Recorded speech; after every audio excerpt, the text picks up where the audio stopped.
श्री सच्चिदानंद सद्गुरु साईनाथ महाराज की जय। श्री सच्चिदानंद सद्गुरु भरद्वाज महाराज की जय। गुरुदेव दत्ता। தாயும் ஆசிரியத்தாலும் மகாராஜ் பரத்வாஜ் மகாராஜ் அவர்களின் கிருபையினாலும் நாம் இன்று சத்சங்கத்தில் கூடியிருக்கிறோம். இச்சங்கத்தில் பலமுறை நாம் குரு என்றால் யார், அவரை எப்படி உணர்ந்து கொள்ள வேண்டும் என்ற சர்ச்சையை நம்ம பார்த்திருக்கிறோம். குரு என்பவர் யார்? இருளை நீக்குபவர், அஜ்ஞானத்தை நம்மிடமிருந்து எடுத்து ஞானத்தை கொடுப்பவர் அப்படின்றதெல்லாம் நம்ம நிறைய முறை படிச்சிருக்கோம். நம்ம சத்சங்கத்தில் விவாதித்துள்ளோம். இன்று ஒரு மிக சிறந்த நன்னாள், குரு பூர்ணிமா என்கின்ற சிறந்த நாள். இந்த குரு பூர்ணிமாவுடைய முக்கியத்துவம் என்ன, ஏன் நாம் இன்று குரு பூர்ணிமாவில் நாம் வழிபட வேண்டும் அப்படின்றத விவரமாக இங்கு காண்போம். ஆக்சுவலா குரு பூர்ணிமா என்பது குருவுக்கு நன்றி செலுத்தக்கூடிய ஒரு நன்னாள். அதான் நம்ம எல்லாமே செய்யறோம் இல்லையா?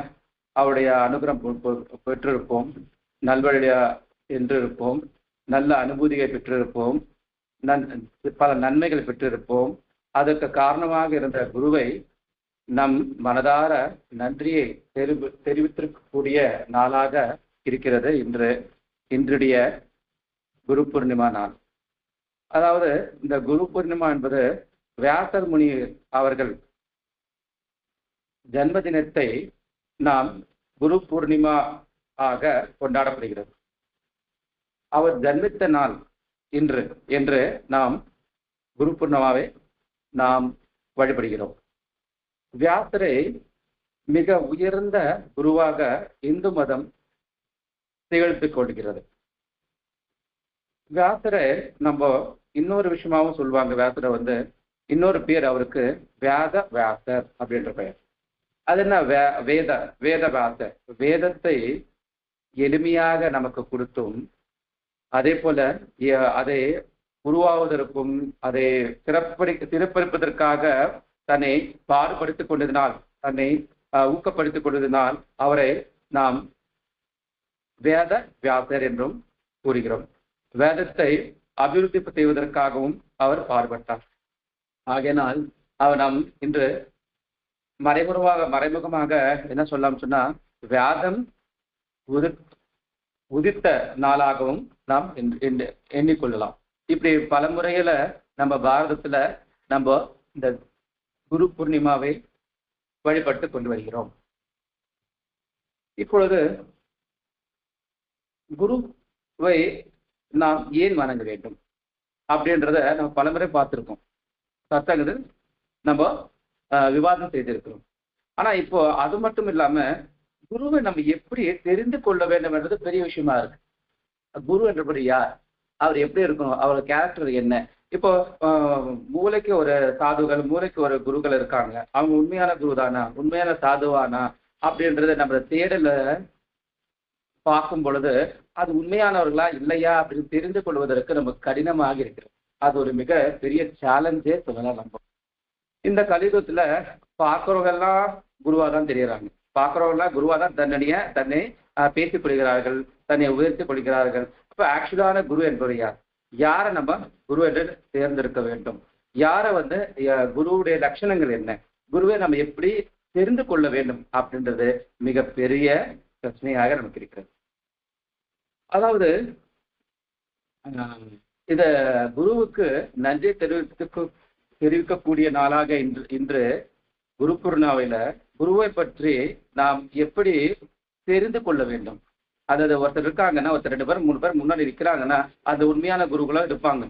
குருவோட லட்சணத்தை பொருந்த அனைத்த குணநலங்களும் பெற்றவர்களாகவும் ஒருத்தர் இருப்பாங்க. அவங்க யார் என்று நம்மளை தெரிந்து கொள்வதுதான் மிக சிறந்த ஞானமா ஆகும் நமக்கு. அதுவும் ஒரு வகையான ஞானம். அந்த ஞானம் நம்மகிட்ட இருந்தால்தான் நம் குருவுடைய இந்த கேரக்டரையும் பார்த்து இவர் குருவாக இருப்பார் அப்படின்னு நினைச்சு அவரை நம்ம வணங்குவதற்கோ, அவரை நம்ம குருவாக ஏற்றுக்கொள்வதற்கோ நமக்கு அந்த ஞானத்தை தர வேண்டும். ஞானத்தை நம்ம பெற்றிருக்க வேண்டும். அந்த ஞானத்தை கூட வியாசர் அந்த குருவே தான் நமக்கு தருகிறார். குருவை நாம் நன்றியை செலுத்த வேண்டும், குருவை நாம் வணங்க வேண்டும். ஏன்னாக்கா நம்ம வாழ்க்கையில நம்மளுடைய துன்பங்களை நீக்கி நல் வழியில் முன் நடந்து நம்மளுடைய பாவ கர்மாக்களை தீர்த்து புண்ணியத்தை சம்பாதித்து மோட்சம் அடைவதற்காக தேவையான போதனைகளையும் அனைத்துமே நாம் குருகளாகிய சத்குருவாகிய அவருடைய பாராயத்தாலும் அவர் சச்சரித்தத்தை தெரிந்து கொள்வதனாலும் நமக்கு ஒரு சின்ன ஒரு பாயிண்ட் நமக்கு கிடைக்கிறது. அதுல இருந்து ஒரு சின்ன பாயிண்ட் நமக்கு கிடைக்கிறது. ஸோ அதை பயன்படுத்தி கொண்டு ஸ்டெப் பை ஸ்டெப்பா நூலை பிடித்து கொண்டு இந்த நூலை நமக்கு கிடைச்சி விட்டுருது. இந்த நூலை பிடித்து கொண்டு ஸ்டெப் பை ஸ்டெப்பா நம்ம முன்னாடி போனோம்னா கண்டிப்பாக நம்ம இலக்கை நாம் ஏற்றி விடலாம். அதாவது ஒரு கட்டிடம் உறுதியாக இருக்க வேண்டும் என்றால் பில்லர் சொல்றோம் இல்லைங்களா, தூண்கள், அது எவ்வளவு முக்கியமோ அதே போல சத்தியமும் தர்மமும் நிலைத்து நிற்க வேண்டும் என்றால் மகாத்மாக்களின் வாழ்க்கை சரித்திரத்தை நாம் உணர்ந்திருக்க வேண்டும். நம்முடைய வாழ்க்கையில் சத்தியத்தையும் தர்மத்தையும் நிலைநிறுத்த வேண்டும், அதன் வழி நாம் செல்ல வேண்டும் என்றால் கண்டிப்பாக குருமார்களுடைய மகாத்மார்களுடைய சரித்திரத்தை நாம் வழிபடுத்த வேண்டும், அவருடைய போதனைகளை பின்பற்ற வேண்டும். அவருடைய என்ன சொல்லியிருக்காங்க அந்த மூலாதாரம் இருக்கு பார்த்தீங்களா, அந்த மெயின் கான்செப்டை புரிஞ்சுக்கிட்டு அதை வழியா நம்ம செல்ல வேண்டும். அப்போ செல்லும் பொழுது நம்ம வாழ்க்கையில நாம் என்ன அச்சீவ் பண்ணணும்னு நினைக்கிறோமோ அது கண்டிப்பாக அச்சீவ் பண்ணணும். அது அல்டிமேட் கோலை நாம் கண்டிப்பாக ரீச் பண்ண முடியும். இந்த பாரத கண்டத்தில் நாம் பிறந்திருப்பதற்கு நாம் மிகவும் சந்தோஷம் அடைய வேண்டும், பெரும் விதம் கொள்ள வேண்டும்.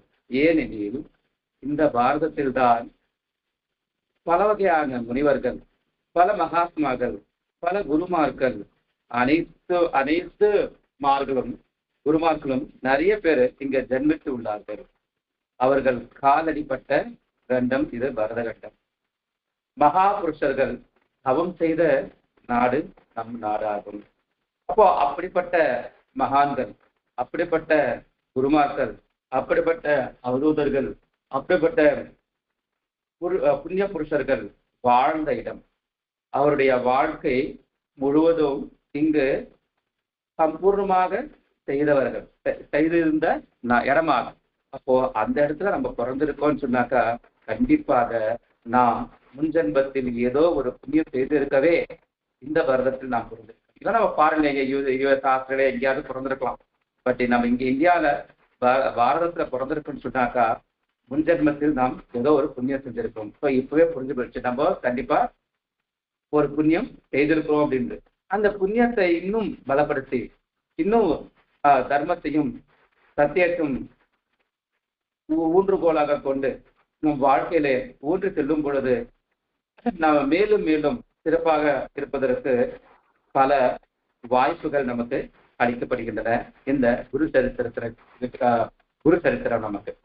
ஆகினால்தான் பரத்வாஜ் மகாராஜ் அவர்கள் பாராயணம் அப்படின்ற ஒரு ஊன்றுகோல் நமக்கு சப்போர்ட்டா இருக்கிறதுக்கு ஒன்று கொடுத்தார்.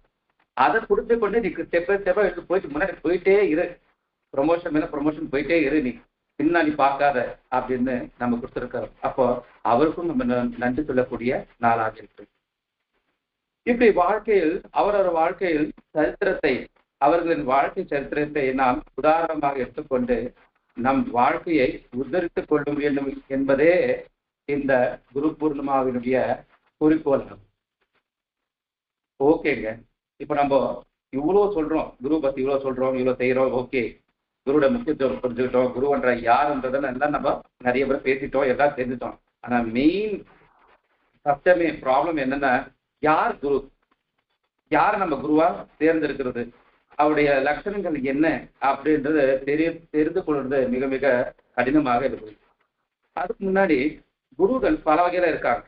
இப்போ நான் உங்களுக்கு தெரியாத விஷயத்த நான் தெரிய வைக்கிறேன்னு சொன்னாக்கா உங்களுக்கு இருக்க அறியாமையை நீக்கிறேன்.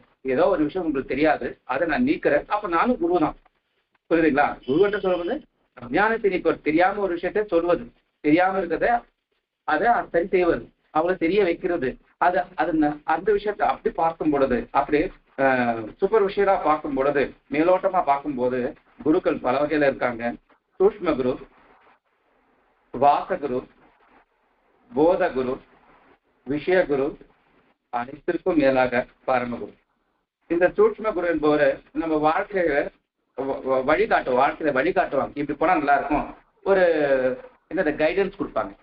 ஃபார் எக்ஸாம்பிள், இந்த கோர்ஸ் எடுத்தியா, இந்த சப்ஜெக்ட் முடிச்சியா, இந்த ஸ்டாண்டர்ட் முடிச்சியா, இந்த கோர்ஸ் எடு, ஃபியூச்சர் நல்லா இருக்கும் அப்படின்னு சொல்லிவிட நம்ம வாழ்க்கையை வழிகாட்டுதல் அப்படின்னு எடுத்துக்கலாம்.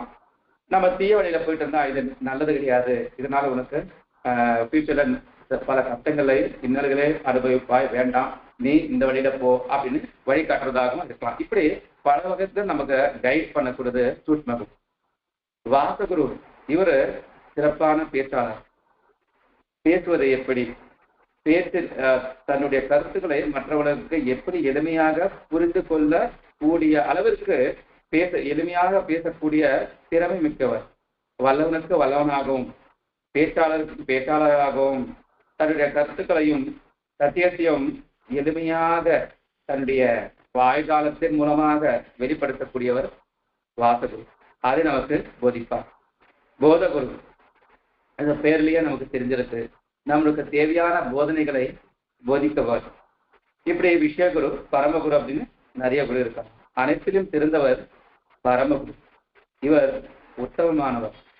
இந்த குரு என்பவர் அனைத்தும் தெரிந்தவராக இருக்க வேண்டும். இப்ப நமக்கு இருக்கக்கூடிய அந்த டவுட்டை இப்ப கிளியர் பண்ணிக்கணும். இந்த பரமகுரு என்பவர் அவர் அனைத்தையும் தெரிந்தவராக இருப்பார், ஆனால் எளிமையாக இருப்பார். எனக்கு எல்லாம் தெரியும், நான் சிறந்தவன், நான் அனைத்தும் அறிந்தவன் அப்படின்ற ஆணவம் இல்லாது எளிமையாக இருப்பவர், ஆனால் அனைத்தும் தெரிந்தவராக இருப்பார். இது மட்டுமில்ல, அனைத்திலும் அவர் இருப்பார். எல்லா கண்டென்ட்லயும் அவங்க இருப்பாங்க, அவங்க இல்லாம இருக்கவே மாட்டாங்க. அவர்கிட்ட கல்வி கற்கக்கூடிய மாணவர்களை தன்னுடைய சுயநலத்திற்காக எந்த ஒரு வேலையும் செய்து கொள்ள மாட்டார்கள். நம்ம குரு சரித்திரத்துல நிறைய ஸ்டோரி படிச்சிருக்கோம். அங்க மாணவர்கள் குருகுலத்துல குருவிடம் பாடம் கற்றுக்கொள்ளும் பொழுது குரு சில வேலைகளை சொல்லுவார். ஒரு சரித்திரத்துல உபமன்யு என்று சொல்லக்கூடிய சிஷ்யனை குரு நீ என்னுடைய வயலுக்கு சென்று நெல்களை அறுவடை செய்து வா அப்படின்னு சொல்லுவாரு. இன்னொருத்தர் நீரை பாய்ச்சிட்டு வான்னு சொல்லுவாரு. அப்புறம் ஆடு மாடுகளை மேய்த்து கொண்டு வான்னு சொல்லுவார். இந்த வேலைகளை எடுத்துக்கொள்ளக்கூடாது. இங்க அவருடைய வீட்டு வேலைதான் அது. பட் இருந்தாலும் அவரை சுயநலத்துக்காக செல்லவில்லை.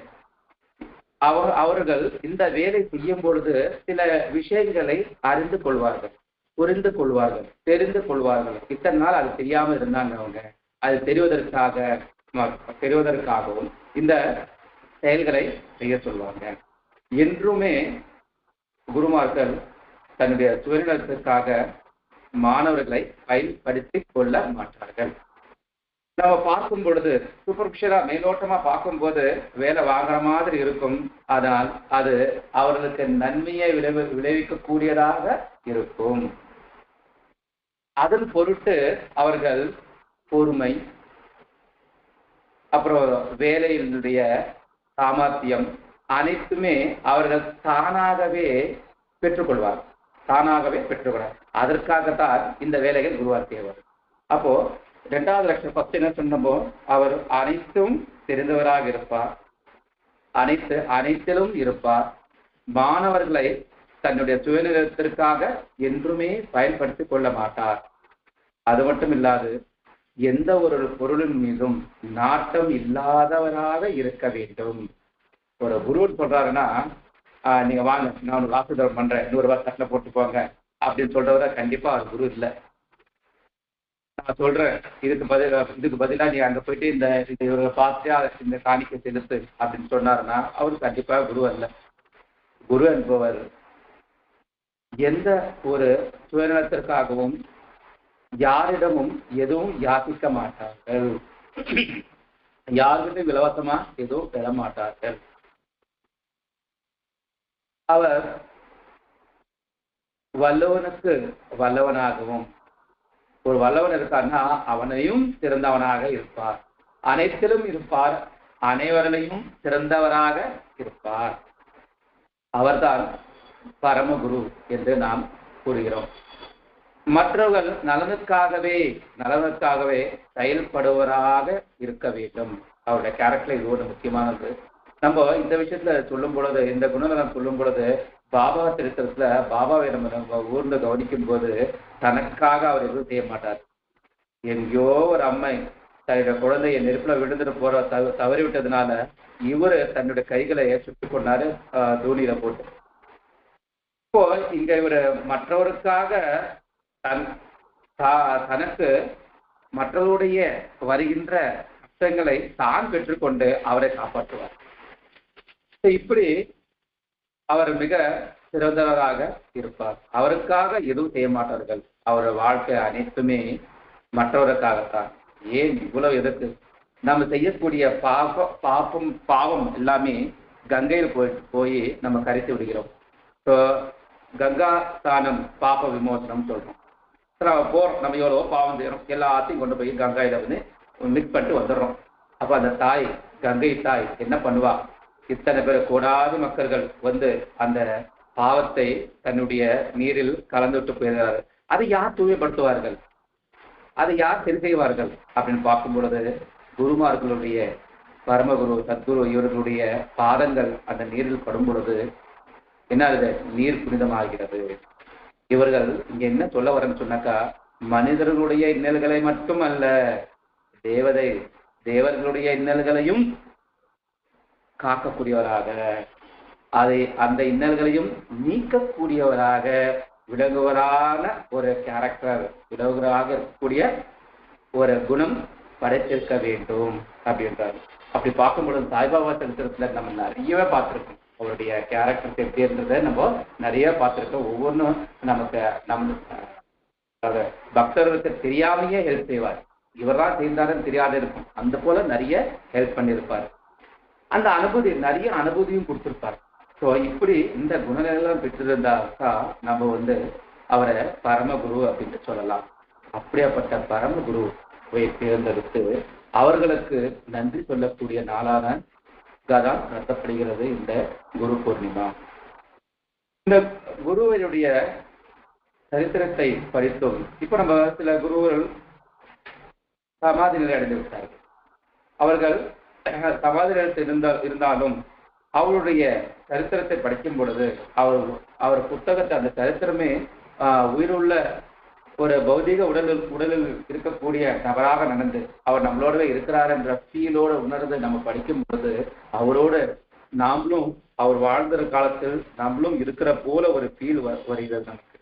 அப்படி வரும் பொழுது அந்த சரித்திரத்தை படிக்கக்கூடிய பொழுது நம்ம அப்படியே மைண்ட் வாய்ஸ் போற மாதிரி, ஏதோ முன்னாடி ஏதோ நடந்த நிகழ்ச்சி போல, அந்த கதைகள் போல அப்படியே ஒரு பிம்பம் நமக்கு ஏற்படுகின்றன.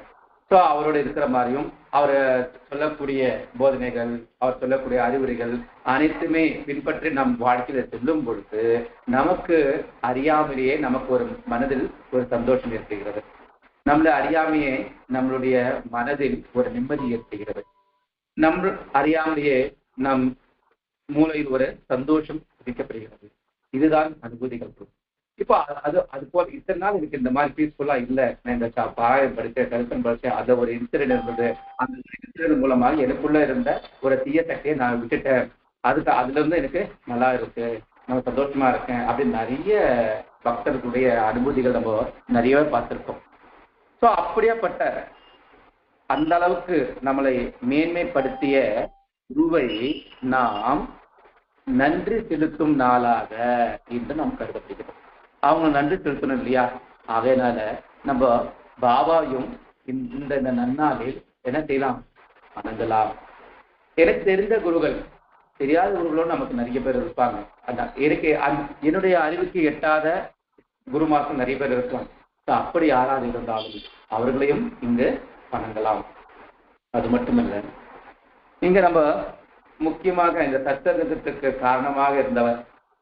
நம்ம அனைவரும் இப்போ ஆன்லைன்ல கூடி ஒரு விஷயத்தை பேசிக் கொள்கிறோம். நம்மளுடைய மனதில் ஏறுகின்ற ஒரு வினாக்களையும் டவுட்டுகளையும் அனைத்துமே என்ன பண்ணுகிறோம், விவரித்துக் கொள்கிறோம்.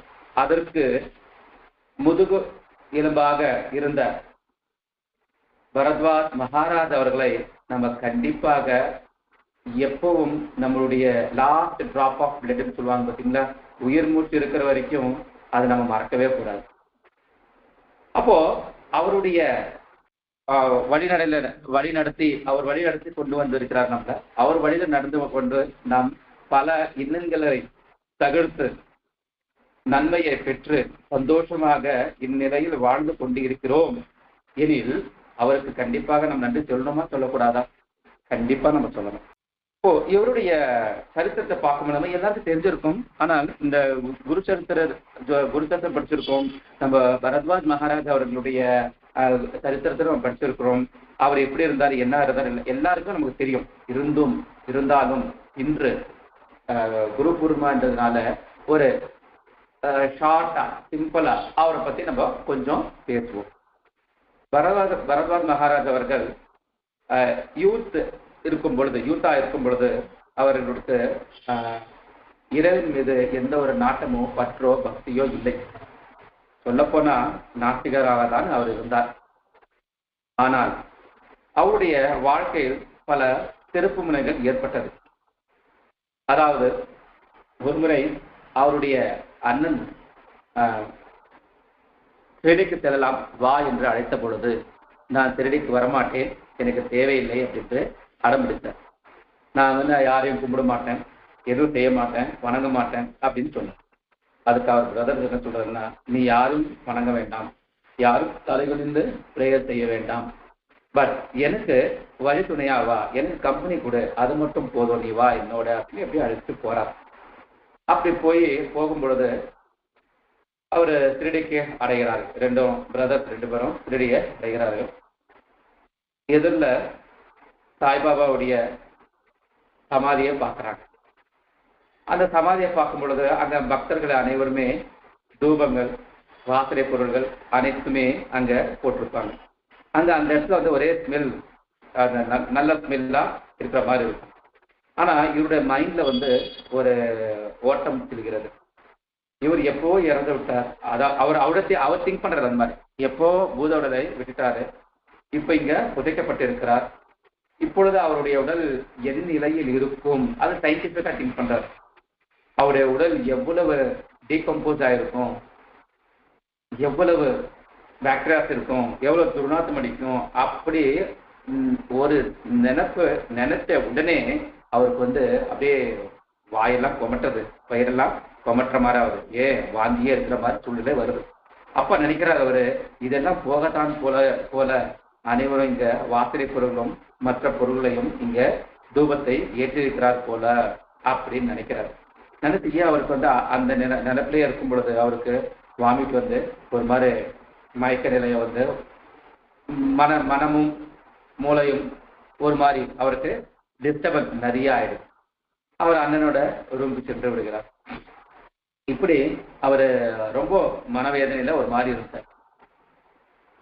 இருக்கும் பொழுது மறுநாள் காலையில அவருக்கு பசி சொல்லி நினைக்கும் பொழுது சாப்பாடு சாப்பிடணும், டிஃபன் சாப்பிடணும் அப்படின்றத காலையில எழுந்து அவர் ஹோட்டலுக்கு போகணும் அப்படின்னு தான் அதோட போகணும் அப்படின்னு நினைக்கிறாரு.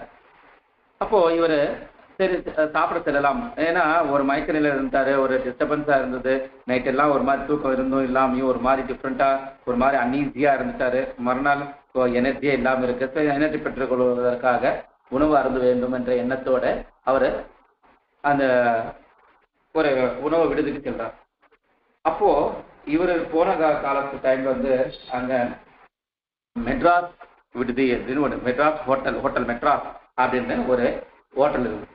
அந்த ஹோட்டல் அந்த பாபாவுடைய கோயிலை தாண்டி, அந்த சமாதி கோயிலை தாண்டி, சமாதி மந்திரை தாண்டி செல்ல வேண்டும், கொஞ்ச தூரம் செல்ல வேண்டும்.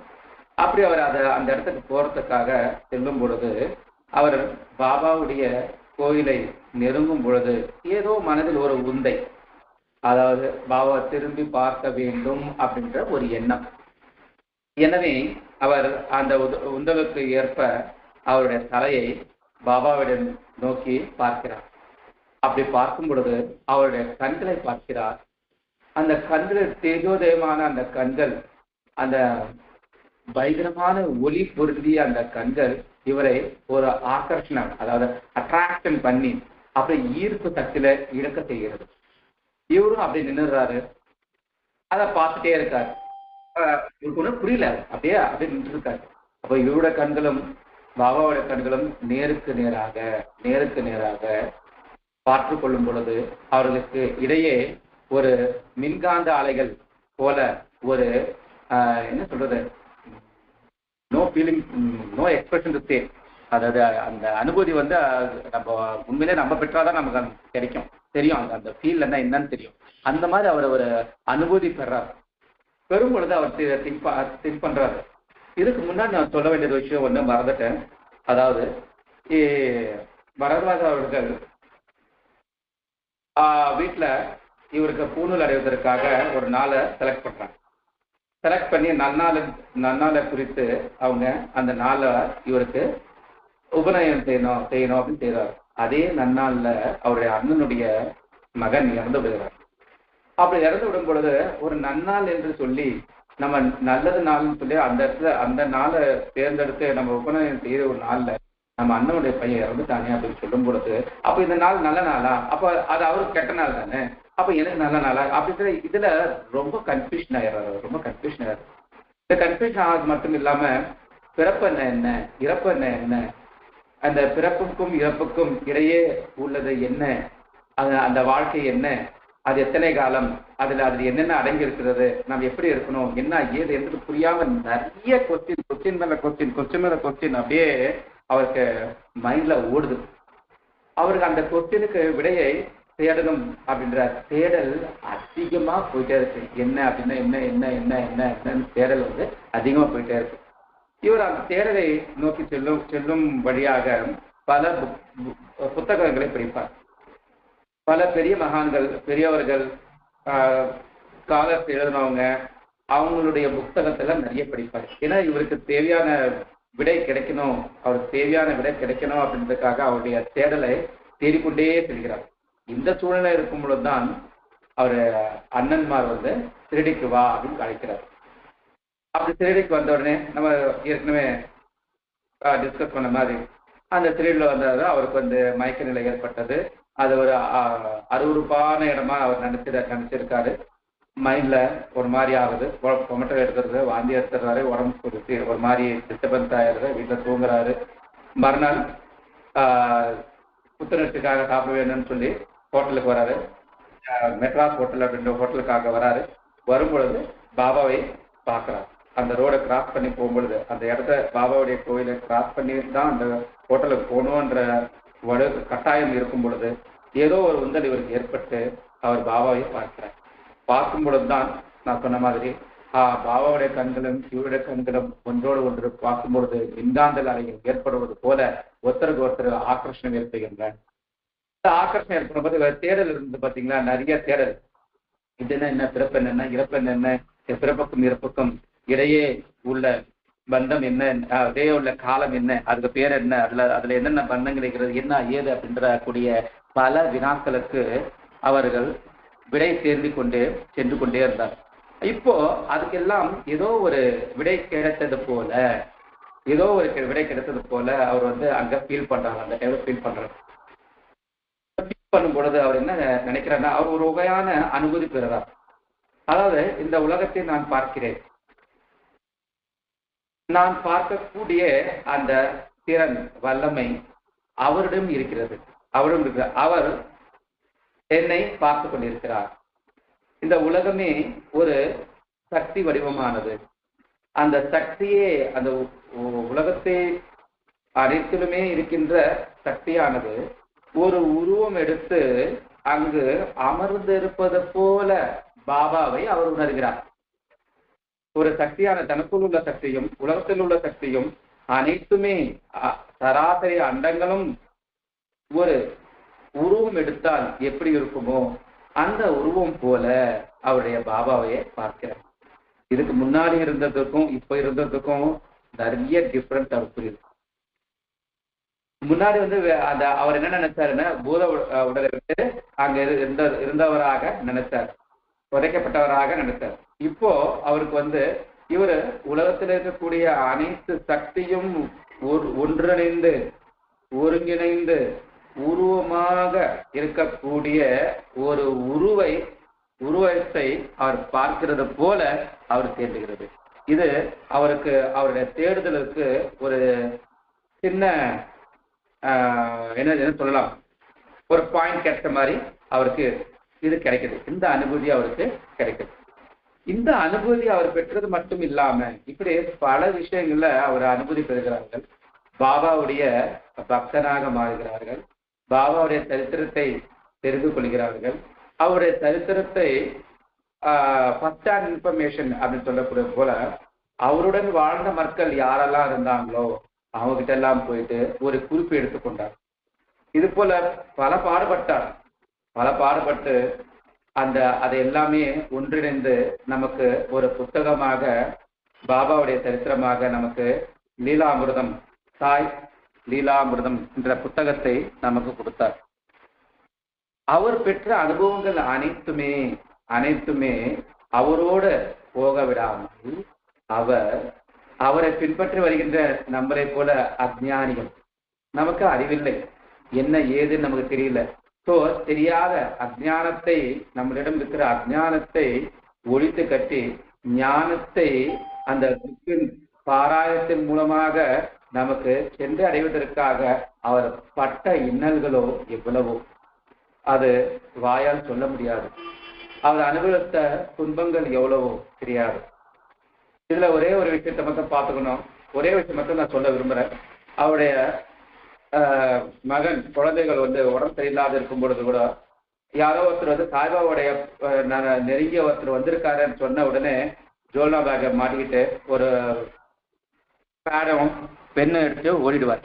இங்க குழந்தை உடம்பு சரியில்லாம இருக்காரு. பட் இருந்தாலும் அவருடைய தேடல், அவர் பாபாவுடைய இன்ஃபர்மேஷன் கலெக்ட் பண்ணணும், கேதர் பண்ணணும் அப்படின்றதுக்காக அவர் சொல்லுகிறார். அப்படி அவர் பல இன்னல்கள், பல கஷ்டங்கள் அவர் வாழ்க்கையில ஏற்பட்டாலும் கூட தன்னுடைய எய்ம், தன்னுடைய கோல் என்னவோ அதை நோக்கி சென்று அதை அவர் அனுபவித்து அவர் ஆனந்தப்பட்டு அந்த ஆனந்தத்தை, அந்த அனுபவத்தை நமக்கு கொடுத்தமையான கண்டிப்பாக இன்று நாம் பரத்வாஜ் மகாராஜ் அவர்களையும் கண்டிப்பாக வணங்க வேண்டும். அவருக்கும் நாம் இன்று நன்றியை செலுத்த வேண்டும். ஆகவே நாம் பெரும்பாலாக நம்முடைய குரு பந்துக்கள் அனைவருமே மோஸ்ட்லி நம்ம இல்ல வீடுகளில் இன்று சாய்பாபா போட்டோவையும் கண்டிப்பாக பரத்வாஜ் மகாராஜ் அவர்களுடைய போட்டோவை வச்சு நம்ம கும்பிட்டு இருப்போம், அவரை வணங்கியிருப்போம். நாம் இன்று இப்பொழுது இவ்வளவு சந்தோஷமாக இருக்கிறோம், இவ்வளவு ஆனந்தமாக இருக்கிறோம், இவ்வளவு செல்வத்தோடு இருக்கிறோம் அப்படின்னு சொல்லும் பொழுது அந்த செல்வத்திற்கும் அந்த ஆயுள் ஆரோக்கியமாக நம்ம இருப்பதற்கும் நம்ம சந்தோஷமாக இருப்பதற்கும் இந்த நிலையில் இந்த ஸ்டேஜ்ல நம்ம நல்லா இருக்கிறோம். அப்ப என்ன எடுத்துக்கோ சொல்றீங்களேன், இப்போ நான் ஆயுள் ஆரோக்கியமா திரதாசமாக இந்த சத்சங்கத்தில் பார்ட்டிசிபேட் பண்றதுக்கு எனக்கு வாய்ப்பு கொடுத்த அவருக்கு கண்டிப்பா நன்றி சொல்லணும் இல்லையா? நம்ம கண்டிப்பாக அவருக்கு நாம் அனைவருமே நன்றியை சொல்ல வேண்டும். சத்குரு சாய்நாத் மகாராஜ் கி ஜெய். சச்சிதானந்த சத்குரு பரத்வாஜ் மகாராஜ் கி ஜெய். குருதேவ தத்தா. ஸ்வஸ்தி.